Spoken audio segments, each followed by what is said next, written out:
Hello people, you're welcome to ProUp Masterclass. My name is Tola T.A. Alabi, and in today's class, I'm going to be trying to answer some questions I got from a Twitter post I put up a couple of days ago.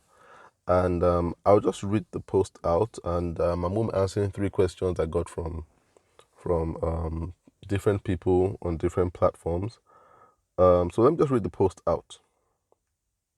So the post says, one of the most important decisions a man can make is choosing a wife. No matter how hard he works or how big his ambitions, he only becomes the man his wife allows him to be.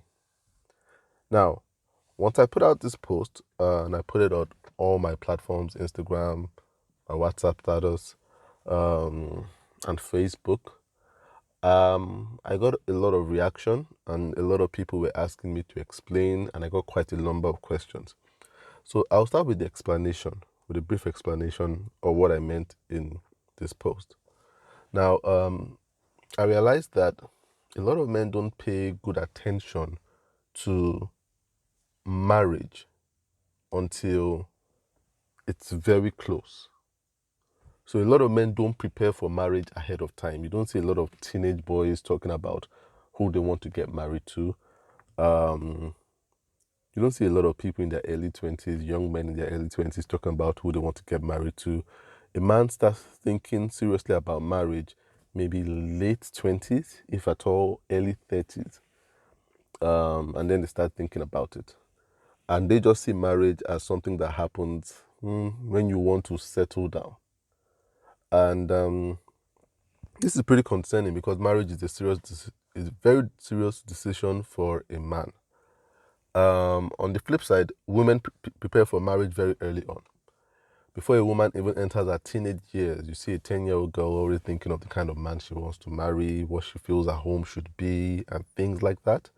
They're very equipped. They buy a lot of books, listen to a lot of lessons, a lot of counseling on that, a lot of even with the men, a lot of fathers don't talk to their sons about marriage very early. You find a lot of women talking to their daughters about preparing for marriage early. But marriage is a very serious decision for men, that men do not get to understand till they get married how serious this decision called marriage is. And it's very important because the decision affects the trajectory of a man's life. Very seriously, it does. And why I wrote that in that post is a woman allows a man to be who he should be. That means the woman, no matter how hard he works, no matter how great or big his ambition, he only becomes the man that his wife allows him to be. A lot of men might refute this, single men might refute this because we feel, oh, how can a woman allow me? I become the man I want to be. I don't need permission of anybody to become the man I want to be. No, that's not true. That's not true. And any married man will let you know that's not true. That is telling you the truth. Will let you know that's not true. That might be true while you're single. It's definitely not true while you're married. And not true while you're married, whether you love your wife or not. It's not about, oh, you love her so much and she allows you to be. Just by the sheer fact that she is now a part of you will affect how far you go in life and how you're able to focus on the things that are important to you, and will even affect the things that you consider are important to you. And there's a book I once read. It's called The Meaning of Happiness by Alan Watts.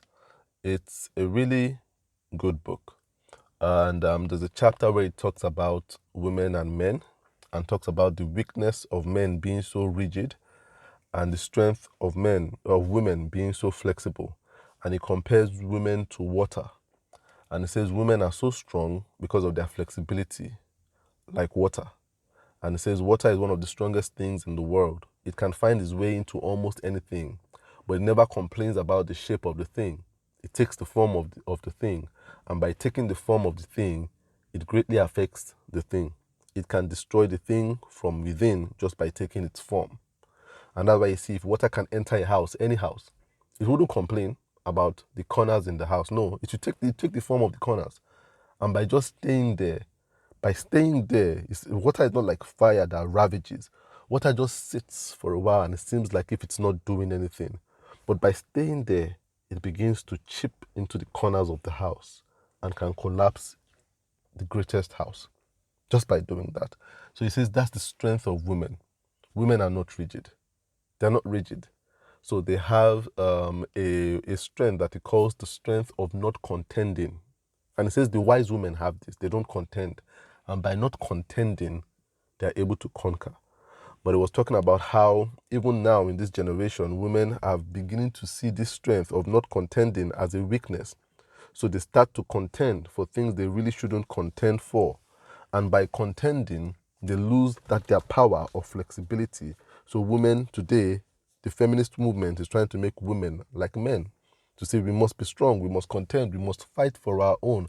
And by doing that, they are beginning to lose their influence. It's an amazing book by Alan Watts, The Meaning of Happiness. I recommend to anyone who will take time to read it. So yeah, women can influence a man by this. And the Bible does tell us this too. The very first story in the Bible, the story of creation, Adam and Eve, the man was influenced by the woman. And it says the serpent approached the woman, said the serpent was the craftiest. Now, it wasn't the snake that was the craftiest, it was the spirit behind the snake at that time, which was the spirit of the devil, of Satan. And we must understand that Satan was the wisest angel in heaven at that time, the most beautiful and the wisest. Those were the two qualities he had. A lot of people talk about the beauty of Satan Lucifer when he was in heaven. But a lot of people forget to talk about he has two major skills. He was the angel of beauty and was the angel of wisdom. It had wisdom. So Satan is incredibly, incredibly wise. And when he came upon the serpent, that wisdom came upon the serpent too. And what did this wisest being that God had made at that time, how did he approach man? He approached man through the woman. That was not foolish. He approached man through the woman because he knew that that woman could influence man greatly. Greatly. He knew that Adam didn't stand a chance once Eve ate that fruit first. So women are highly influential. That's what the Bible tells us.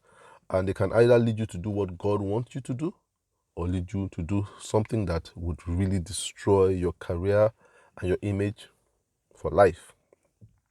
And there are two characters I look at the Bible to use to illustrate this. There's Abraham.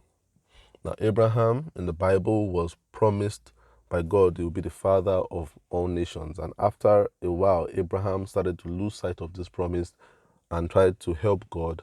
And him and his wife started to lose sight. So his wife almost took him off the path, and the same wife put him back on the path. So his wife said, this thing is taking too long. Why don't you have my maid, Hagar? Is it Hagar or Hagar? Sorry, I don't know if I'm pronouncing it right. But she gave Abraham her maid, and Abraham slept with her maid, which was okay in those times, you understand. He slept with her maid and they had a child. And when they had a child, the maid started to act up with her master, who was Sarah at that time. And Sarah was it kind of caused some friction between them. But when that happened, God gave Abraham and Sarah their own child.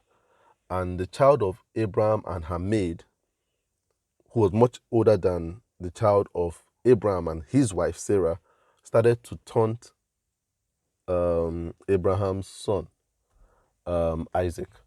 And the son of Abraham and his maid was Ishmael. So Ishmael was much older. He was the son of the maid.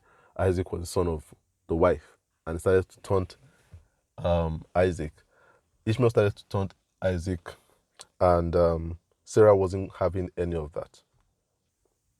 So she asked him to get rid of Hagar, the maid, and her son. And Abraham didn't want to do this. The Bible makes it clear that this troubled him greatly. But you see, that's what God wanted him to do. And the only person that could influence him to do that was his wife, to get him back on the right path. As long as that illegitimate son was there, he was off the path. So God wanted him to get off the path. Who did God go through? His wife. His wife convinced him to get her out of the wife, and he did that. So to get Hagar and her son out of the house and send them away. So he did that, even though he didn't want to. He did it. So God convinced him that the wife was right. So you see, that's a scenario where a wife was able to influence her husband to do something he really didn't want to do, but would put him in alignment with God's plan. Now, when we read through the Bible further, many, many years later, we come to another couple, and this we see Herod and his wife then in the New Testament, in the Israel that had been occupied by the Romans. Now, Herod was a king, of the Jews. He was a king, was in charge of them, and he had a wife. He had a wife, his brother's wife, and they had gotten married, and this was a huge scandal because his brother wasn't dead. So he married his brother's wife, who had left his brother, and she hadn't given his brother a divorce. They weren't divorced. The brother had just gone on exile, and he took the brother's wife. So this was a big scandal. And there was a man called John the Baptist who used to talk about this scandal and tell Herod that what he was doing was wrong. Now, Herod knew what he was doing was wrong. His wife knew what they were doing was wrong. And so they had him arrested because he was just exploding the scandal. And when they had him arrested, the wife wanted John executed. She wasn't satisfied with the fact that he was in jail. She wanted him dead. You understand? Because she was so upset by the fact that he was destroying her public image. Now, how did she get Herod to kill him? She had appealed to him, but Herod, had a thing for him. You understand? A thing in the sense that he enjoyed listening to John the Baptist, even though he was telling the truth that hurt. He felt he needed that truth in his life. So he didn't want to kill him. But she got him to kill him. And she knew that Herod had a soft spot for her daughter. And she knew what she had to do. And she was able to put all those things in place where she got the daughter to demand that Herod kill John the Baptist. Now, Herod didn't want to kill John the Baptist, but he did. And this was orchestrated by his wife. And that haunted him for the rest of his life and destroyed his public image finally. You understand? That really haunted him, And that was probably the worst mistake, other than taking his brother's wife, that Herod made. And so that's another example of a man that was influenced by his wife to do something he really did not want to do, but he had no option. Immediately his wife has set the ball rolling.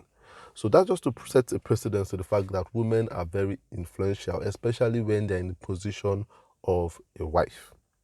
So a man has to be very careful and take it very seriously, the choice of a wife. Very important. Now, the first question I got asked by a friend of mine on WhatsApp was, does this also affect women? Can we switch this around and say women should take this choice of a husband very seriously, because no matter how hard she works or whatever her ambitions are, she only becomes the woman her husband allows her to be?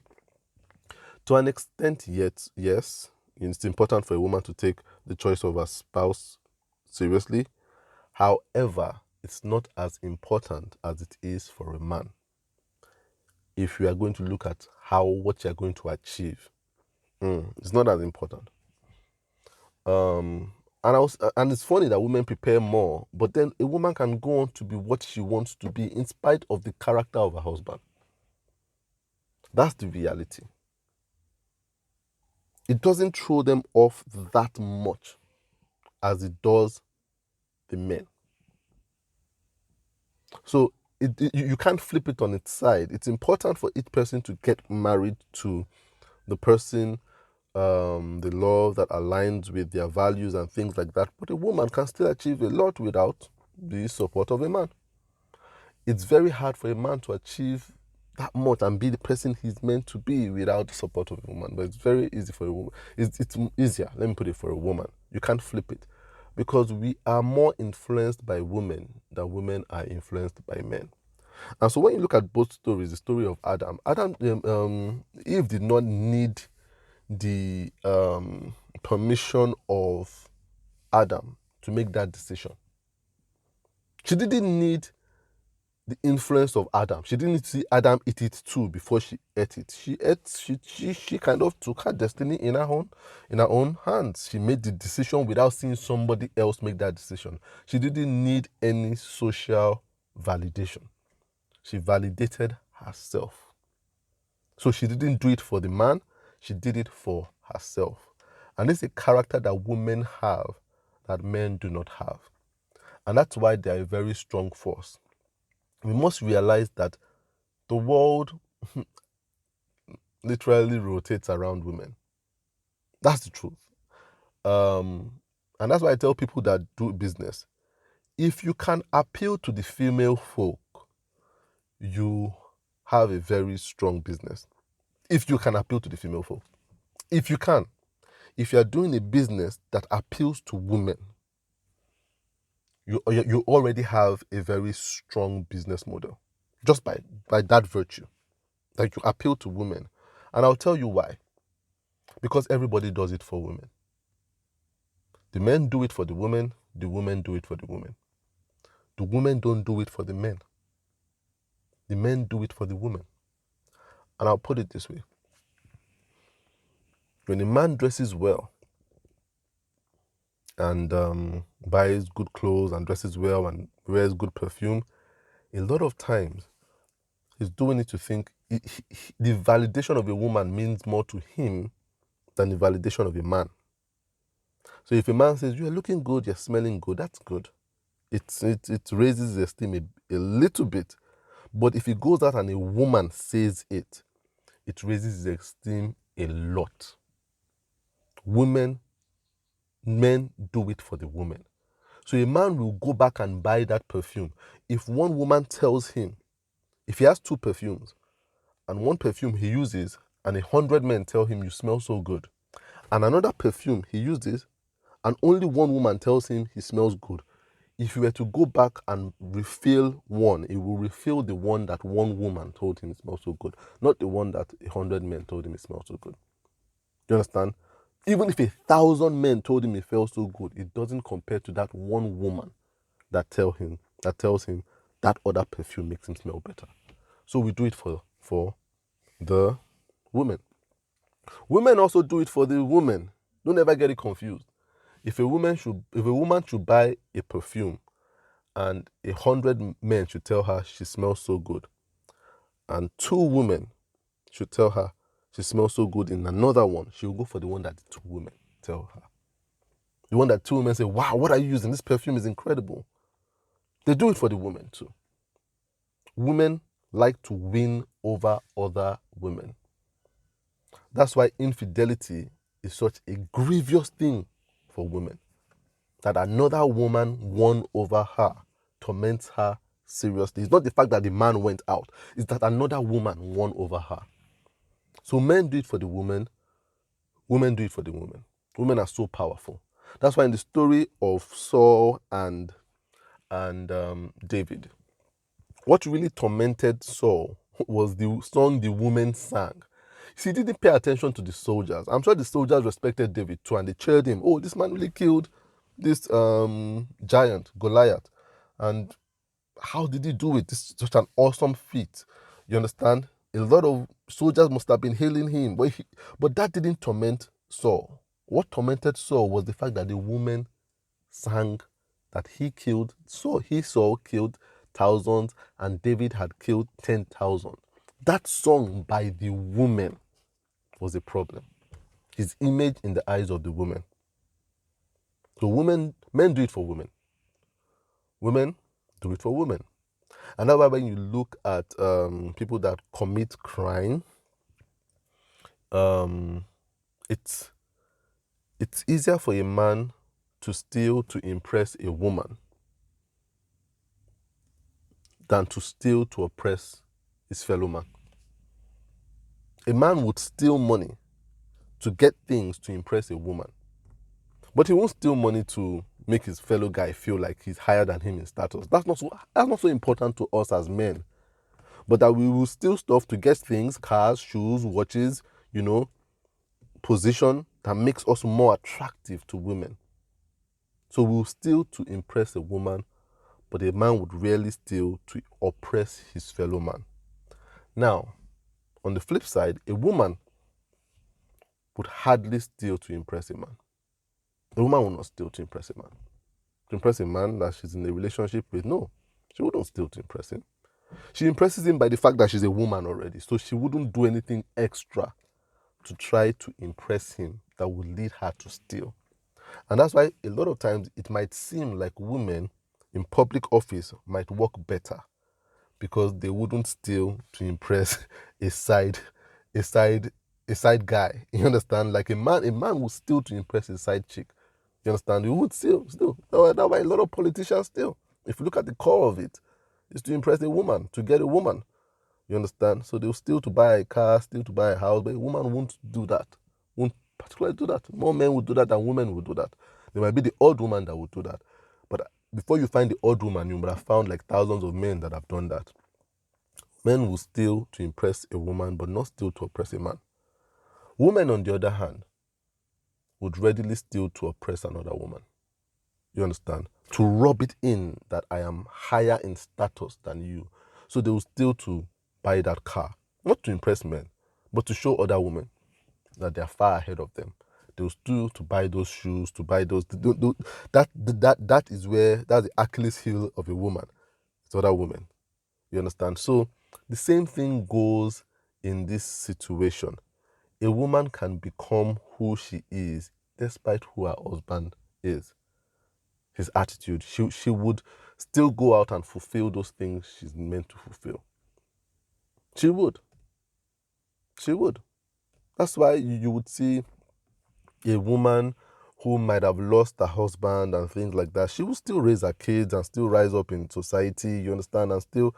But a man who has lost his wife, a lot of times needs to get another woman in his life. Because a man needs a woman's validation to keep him going.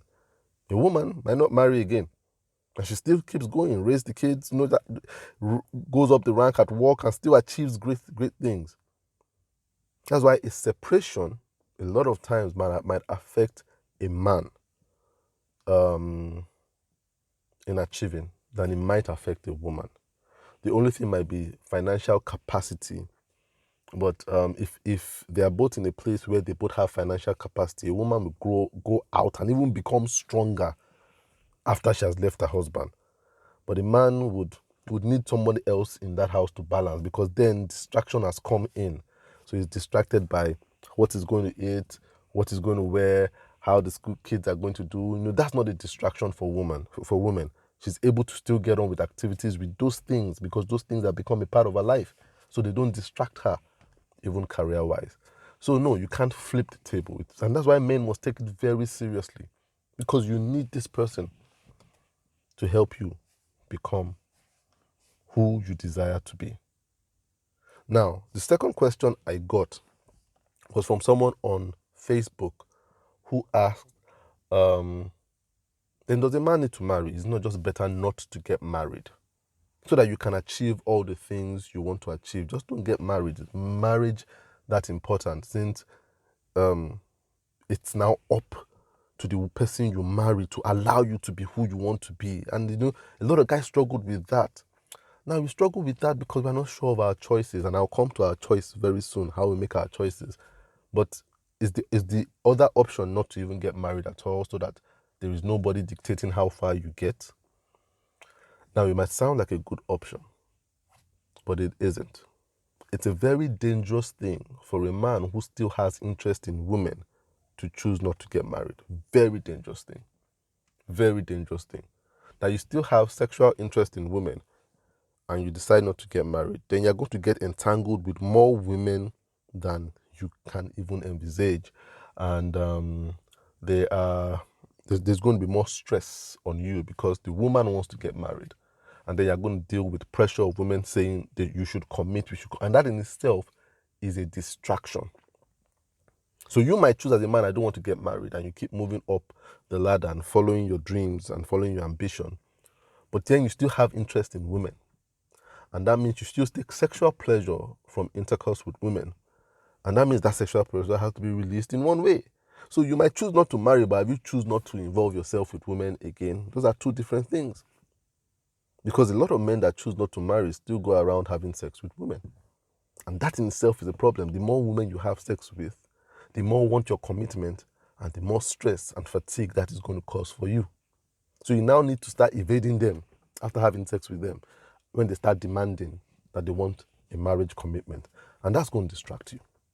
The second thing, and the most important thing, is there is nothing sadder than, or let me put it this way.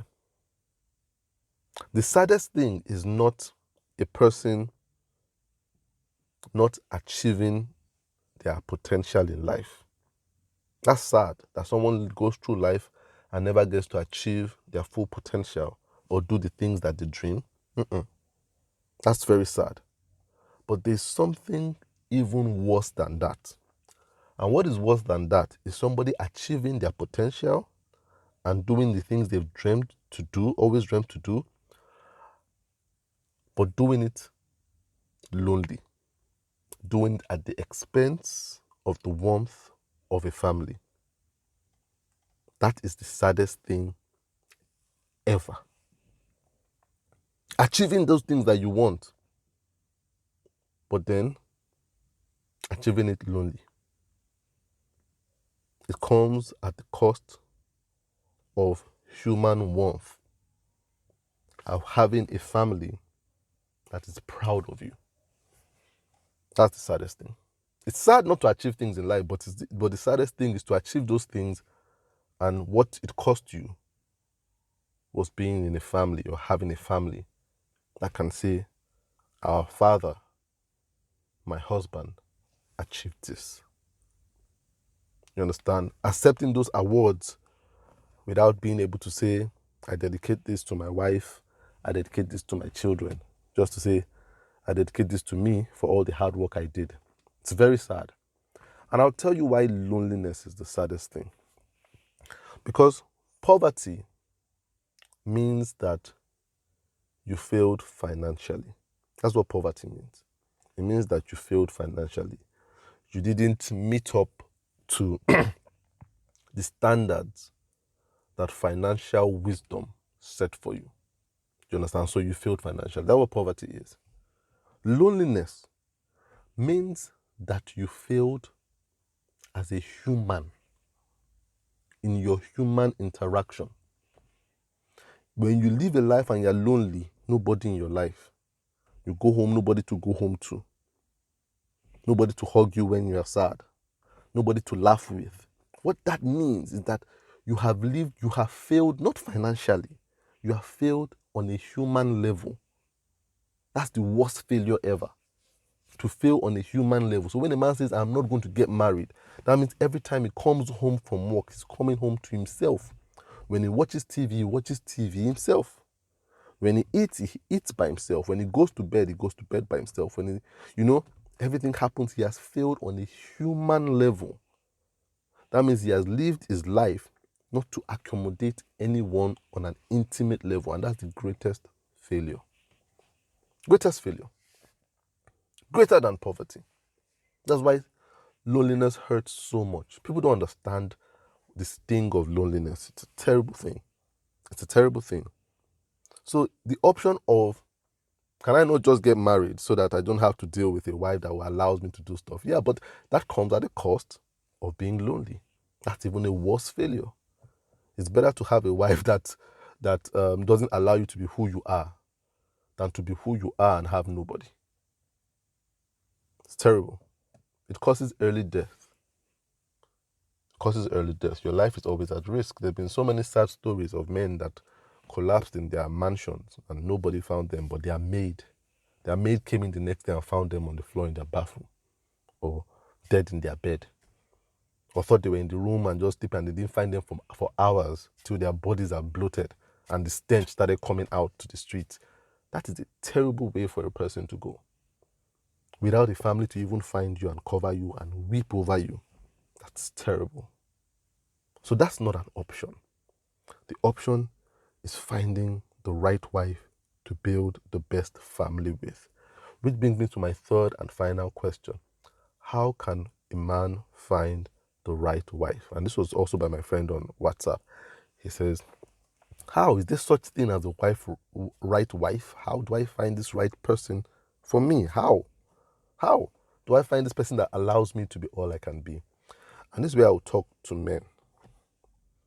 Men must get it right. It is highly important. There's only one thing important in finding a wife. There's only one thing that matters the most, not how cute she is, how great her body shape is, her figure is. See, women are spending a lot of money on things that are not the standard by which men should judge women. Doing all this surgery to get curvier, to increase their bust, to enlarging their hips, to lighten their skin. Those are not criteria by which you choose a wife. That doesn't show the woman that is meant for you. And a lot of men are going by this criteria. Trophy wives that look like a trophy you can put on a shelf.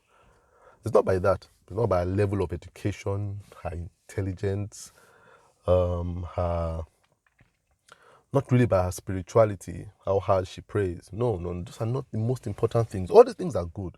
Even the physical attraction is good. But the most important thing a man needs to do before getting married is to find his assignment. A young man must find his assignment in God early. And that means a young man must get to know God. It's very important. Very important. A lot of young men put off knowing God. If you have knowing God, you can't choose a good wife. Because you must know what God wants you to do with your life. Even if it's not crystal clear, you have a foggy idea. It's better than someone that has no idea.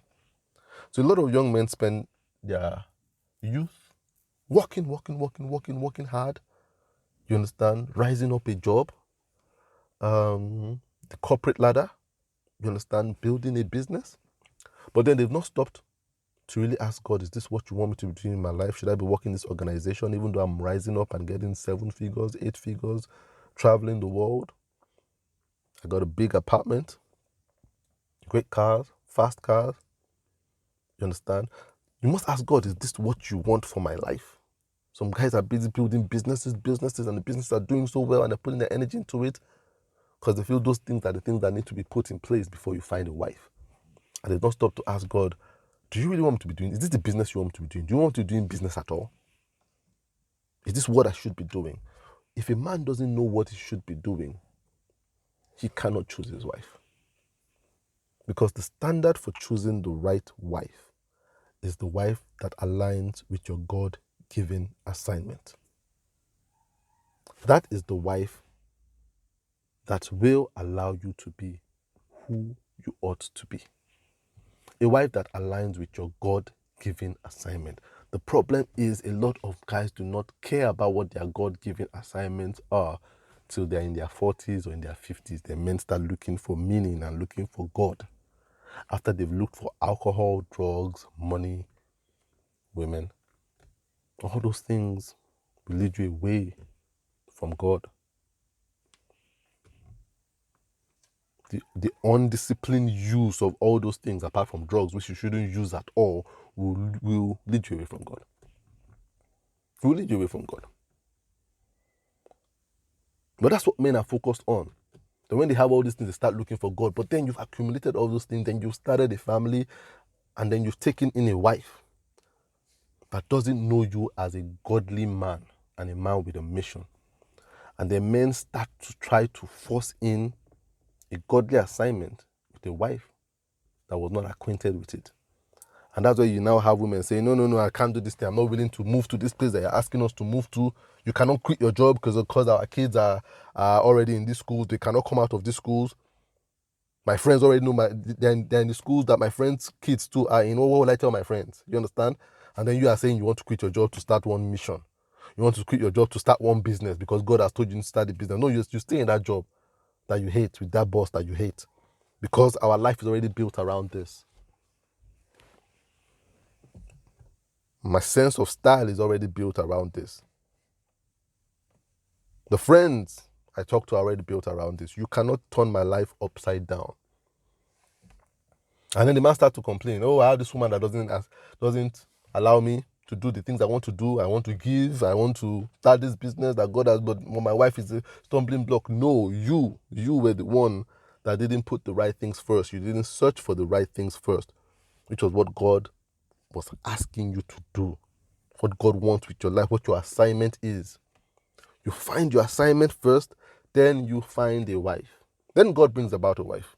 You don't even need to go about finding. God brings about somebody that aligns with your assignment.